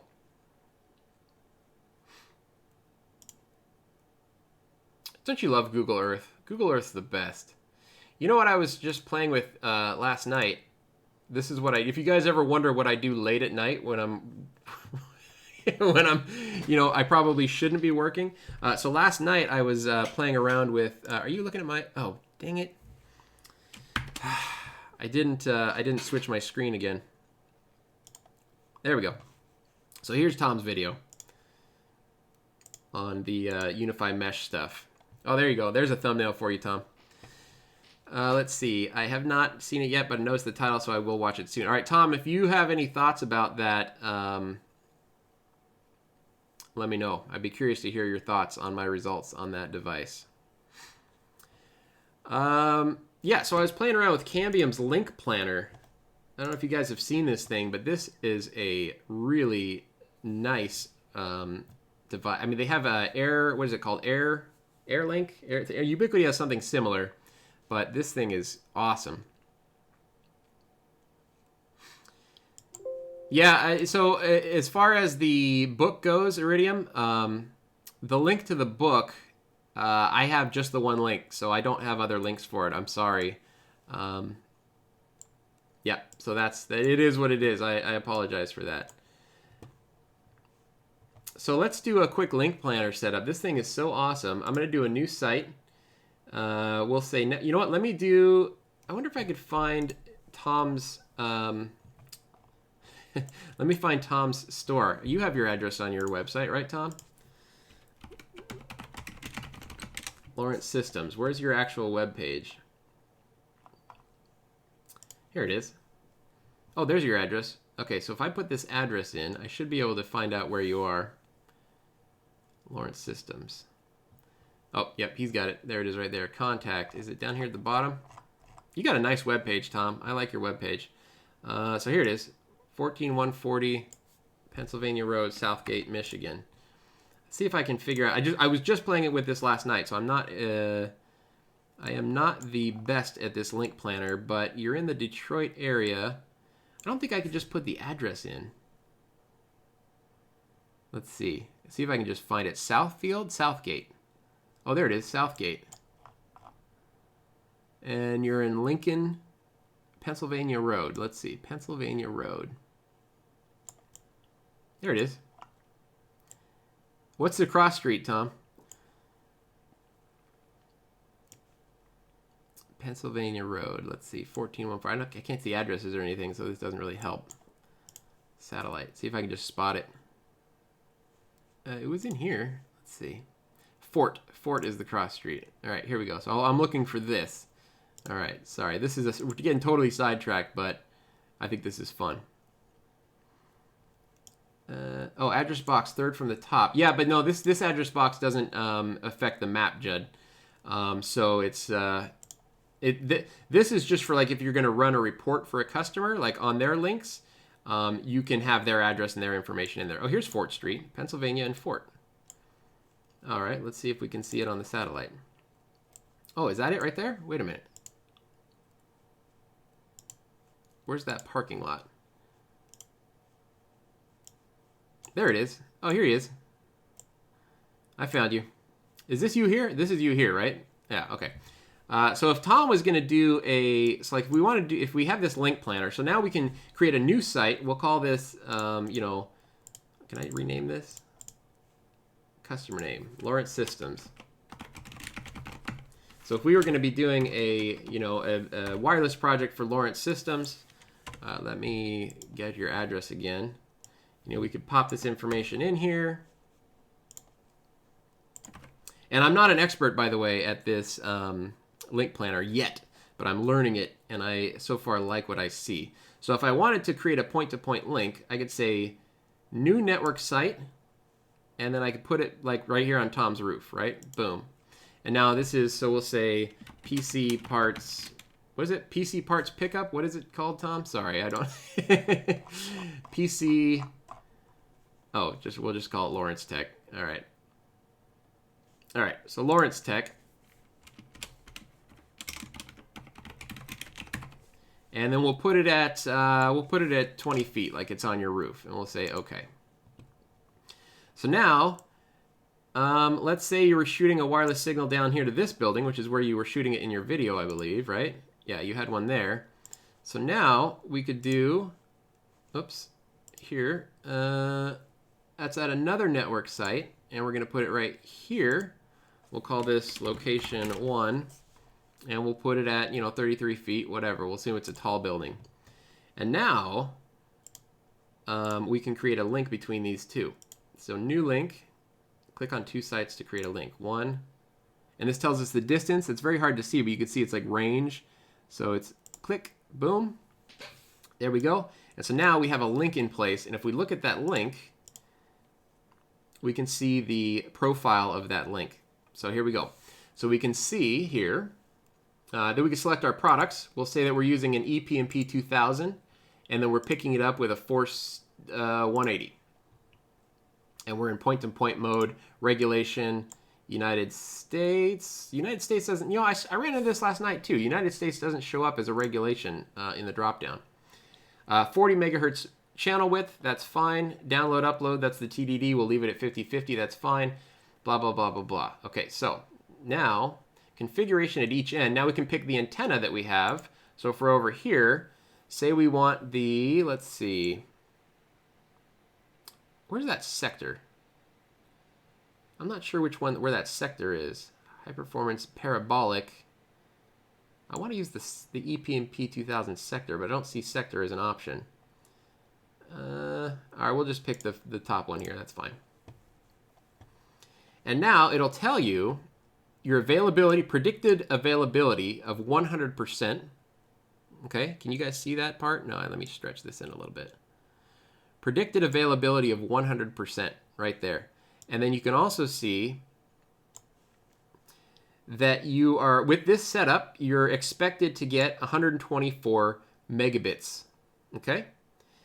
You can set your minimum required. So like if you have like a 25 megabit package, set your minimum required to 25 megabits, and then it tells you what your availability is going to be based on the minimum that you have. So like if I set this to 150 megabits, it drops down to 0 because there's basically no chance that you're going to get 150 megabits if that's the minimum required. So now you can say 125, and let's see what we get there. It still says 0 because I'm above the 124 predicted. But if I said if I want 100 megabits, let's see what the, and then so it says that we will get 99.9995% availability predicted at 100 megabits. Okay, so that's pretty sweet, right? And we did this on long-range tests over, you know, so the project that we did for Los Angeles was from a 17-story building in Marina del Rey out to the very end of the Santa Monica Pier, and we used this link planner, and it was like dead accurate when we actually got on site and ran the test, so it was pretty awesome. And then if you're selling Cambium stuff, you get your entire bill of materials that you need down here, and then if I wanted to like say, okay, this is the report we're doing for Tom, I believe I can just say project, where is it? Tools, link, view, point-to-point proposal report, point-to-point link.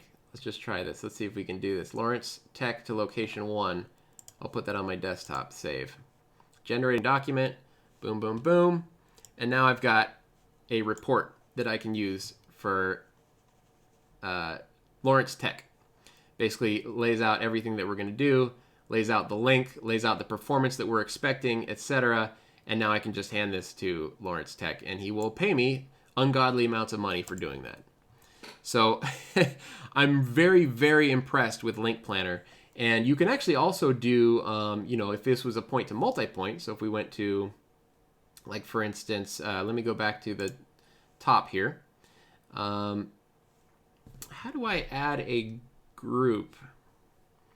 Too bad report doesn't show the Google Maps. It doesn't show the Google Maps, but dude, check this out. Right here, if I click on this button, Google Earth. It takes all of the entire, it takes the entire thing, boom, and it puts it right into Google Earth for you.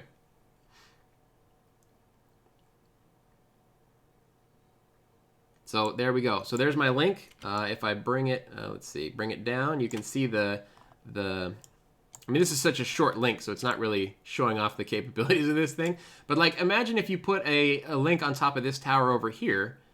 You know, that's got really good line of sight to like this entire surrounding area. So like you could basically plan out with this tool, okay, if I put a point to multi-point antenna on top of, oops, on top of this man, quit doing that.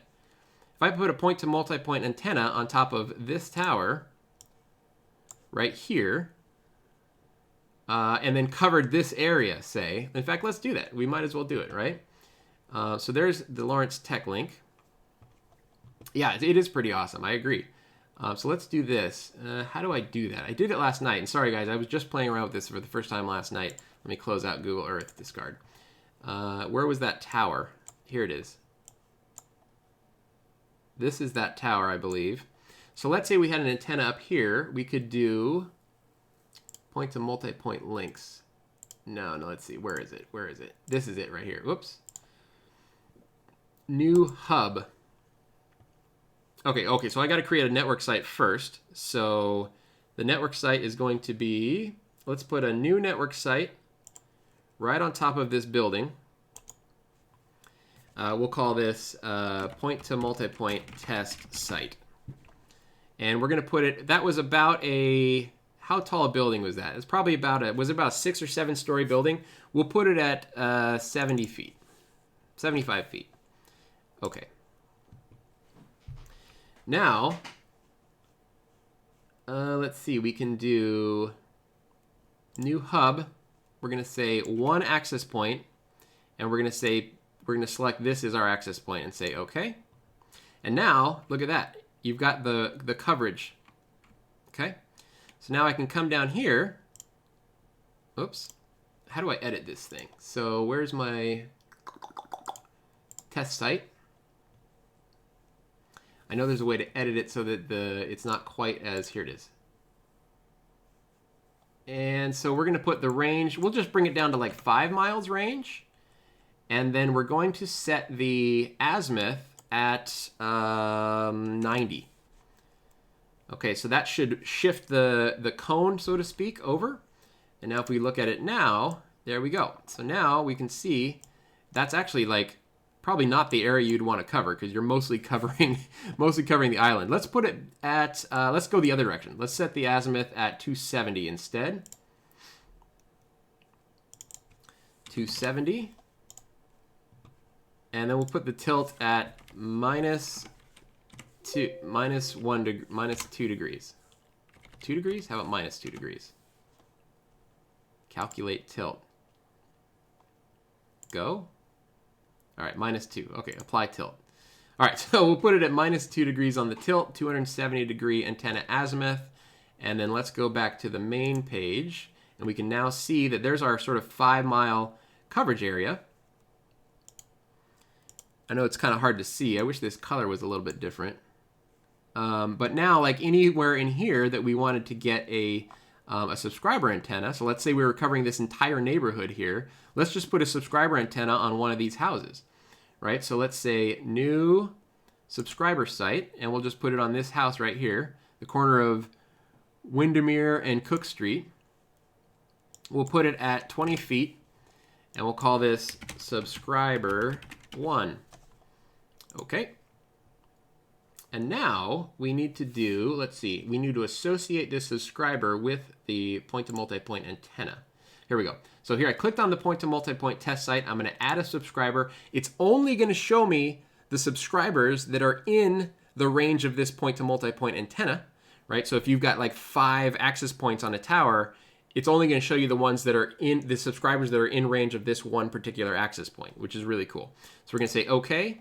So we've added subscriber 1, and then we can set subscriber 1's product to, like, for instance, a, we don't have the force antennas. I want to do like a force 200. PMP 450, or we'll just say PMP 450. I'm not sure what that is, but we'll select that one. I'm not as familiar. Oh, here we go. No, it's up here. EPMP 2000. There we go. So the main product needs to be EPMP 2000, and that is out of United States. There. And now we should be able to select the correct subscriber antenna. There we go. So I'm going to put it on a Force 180, which is like a, I think it's like a $79 subscriber antenna. Okay, so now let's go back and look at this. Now there's our link, right? And what can we see about this link here? So to subscriber 1, this is what we can expect to see. So it's 1.1 miles. We do have line of sight. And let's see, what else can we see here? Download upload ratio is at 75-25, which is probably about right. Max registrations allowed, I'm not sure what that is. Antenna height, 33 feet. Antenna gain is at 8.8 dBi. You can add your noise floor. So for instance, if you had a noise floor of minus 74, you can add that here in a 40 megahertz channel. You can change it down to 20 megahertz channel if you want. And then you get your performance summary again down below. So minimum availability, predicted availability is 100%. Minimum availability is 99%. And then again, you can fool with these numbers over here. Actually, this one's saying that predicted availability is 0001. So maybe this one doesn't have good enough line of sight, or we need to like pump the antenna up higher. Let's see. I'm sure it tells us that somewhere. Boy, I wish Cambium was on here because they're so good at this stuff. Let's say if we put it at 50 feet instead. Nope, still doesn't like that, huh? Let's put it down at 20 feet. It says it's red. It says there's line of sight.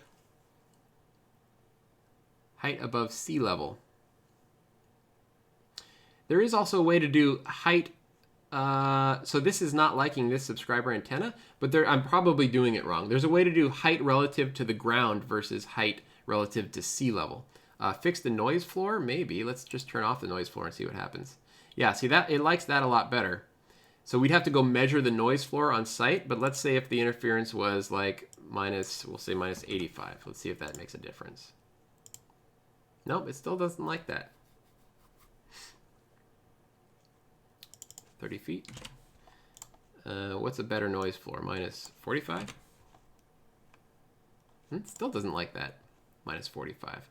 So I'm not sure. Again, I'm new to this, guy, so I'm just learning how all this works. But if we turn that off, it works fine. So we'll just turn off the noise floor for now. Like I said, that's probably not this product. This is probably me doing something wrong. But now we can go back to the main graph, and we can see this. And now, like say we had a bunch of point-to-multipoints, we can basically hit Google Earth.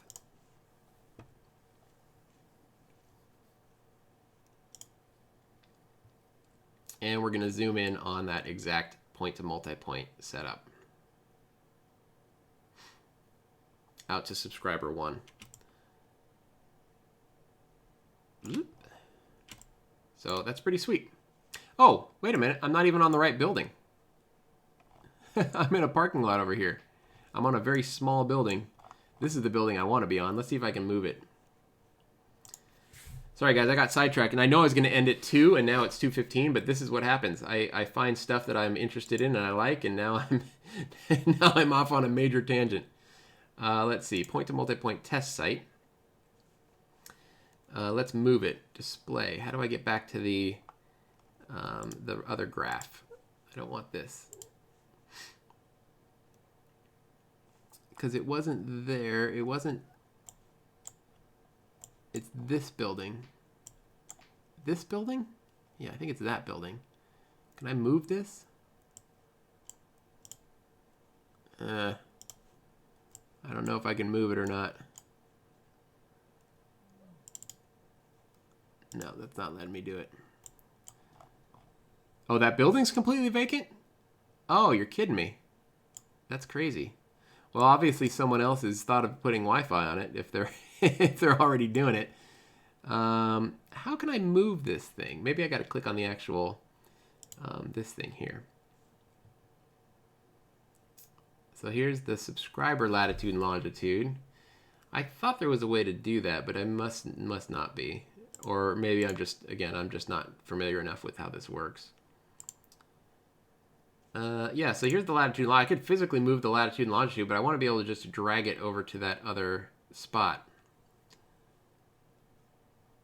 Anyways, the city uses it for some site to site. So glad I'm not the only one who has squirrel syndrome. Yeah, I do. I go down squirrel holes or rabbit holes. All right. Well, anyways, you guys get the idea. But that is how you could use the Cambium link planner to do this sort of thing. And again, I could now do a point-to-multipoint report and just print it out. Boom, I'm done. I can give that to the client, and they're going to pay me ungodly amounts of money to set all this up. So that's how it works in the WISP consulting business. Tom will tell you. Can I just pick this? I can't. I swear last night I was moving this and I was able to actually pick this up and move it somewhere. But I don't see a way to do it. I probably just have to do a new network site and put it on the building. Where'd that building go? There it is. Like, let's say I put it on this building here. Building 2. Maybe now I gotta go to my point-to-multipoint test site 1 and change it to, no? Oh, let's do this. Watch this. I can do test site 1. Let's add an access point. And is this my building 2 one? No. Oh, because that's adding it to the same. Oh, man. All right, I'm just going to have to start over here. No. Let me just delete this whole test site. Can I delete this whole site? Yes, delete. Yes. All right, so let's go ahead and add a new hub. This time I'm going to say building 2. Access points per hub 1.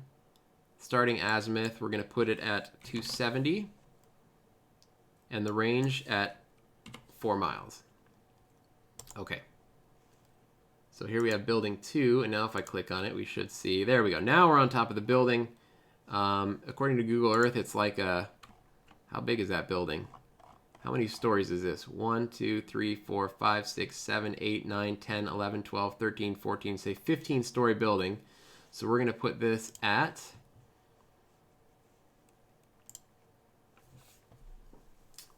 antenna height, 150 feet. EPMP 2000, and is this, see, I still can't, I don't know, why can't I choose the sector antenna? I don't know why I can't choose their sector antenna. Oh, wait a minute. Oh, this is location 1. What am I doing wrong here? Oh, that's point-to-point link. Sorry, wrong one. I'm on the wrong one. All right, so product, here we go. EPMP 2000. Add subscriber module. Subscriber 1, okay. So range, and we're going to put the, okay, so it has the 90/120 degree sector antenna. That's exactly what I want. And the antenna height, we're going to put it at 150 feet. Why is that red? Why does it not let me put that at 150 feet?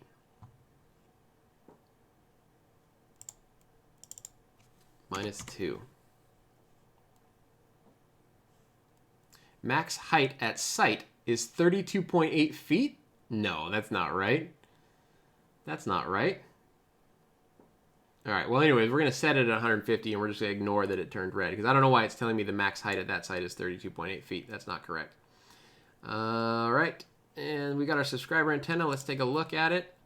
There we go. So that building to that house now. Now let's take a look at that subscriber and see what we're seeing. Okay, so we'll put this at 20 feet. That says that the max height is 20 feet.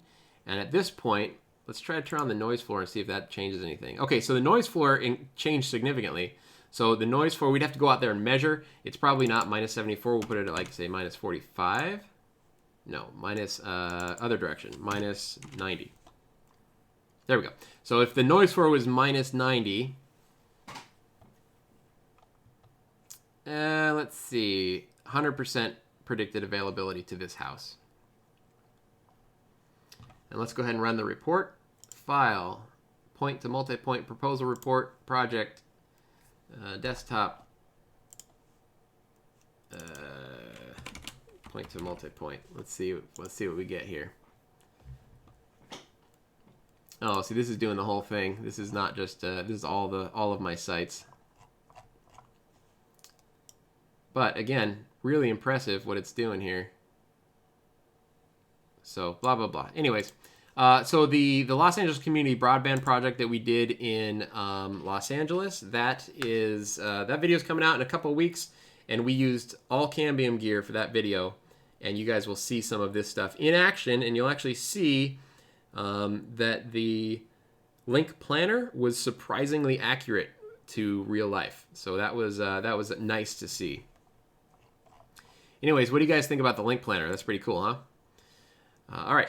Okay, well, I've gone over by almost a half hour longer than I wanted to. So I hope you guys enjoyed this live stream. Again, I will try to do live streams as much as possible. Probably every 2 to 3 weeks is my goal for the live streaming. Mostly I do live streams on weeks like this week where I only got a single video out, and so I need to supplement some content. But I'm sure glad that you guys enjoyed, or sure glad that you guys watched the live stream. I hope you all enjoyed it. And it's Friday, so go grab a beer, and I hope you guys all have a great weekend. Thanks so much, and we'll see you in the next one. All right, bye.